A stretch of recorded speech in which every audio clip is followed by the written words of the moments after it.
बिस्मिल्लाहिर्रहमानिर्रहीम, अस्सलाम वालेकुम। वेलकम टू माय चैनल दावत इस्लाम। मैं हूं आपका दोस्त शफकत अली ऑफिशियल।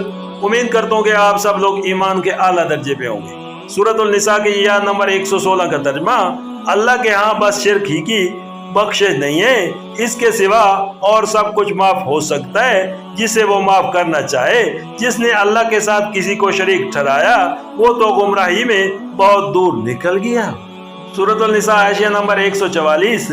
इस रकू में ऊपर के सिलसिले कलाम को जारी रखते हुए इरशाद हुआ है कि अपनी जहलियत के ताइश में आकर ये शख्स जिस राह की तरफ गया है वो कैसी राह है, और सालिहीन के गरोह से अलग होकर जिन लोगों का साथ उसने इख्तियार किया है वो कैसे लोग हैं। सूरतुल निसा की आयत नंबर 117 का तर्जुमा, वो अल्लाह को छोड़कर देवियों को महबूब बनाते हैं और उस बागी शैतान को महबूब बनाते हैं।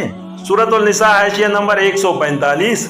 शैतान को उस मानी में तो कोई भी महबूब नहीं बनाता कि उसके आगे मरासिब परतिश अदा करता हो और उसको अलहुयत का दर्जा देता हो। अलबत्ता उसे महबूब बनाने की सूरत यह है कि आदमी अपने नफ्स की बागें शैतान के हाथ में दे देता है और जिधर जिधर वो चलता है उधर चलता है, गोया ये उसका बंदा है और वो उसका खुदा। इससे मालूम हुआ कि किसी के अकाम की बेचुआ चवा एतात और अंधी परवी करने का नाम ही इबादत है, और जो शख्स इस तरह की एतात करता है वो दरअसल उसकी इबादत बजा लाता है।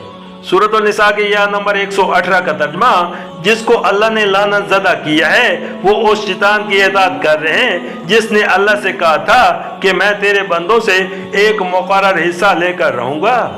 सूरतुल निसा आयत नंबर 146, यानी उनके औकात में, उनकी मेहनतों और कोशिशों में, उनकी कुतों और कबलियतों में, उनके माल और उनकी औलाद में अपना हिस्सा लगाऊंगा और उनको फरेब देकर ऐसा परचाऊंगा कि वो उन सारी चीजों का एक मततबा हिस्सा मेरी राह में सर्फ करेंगे।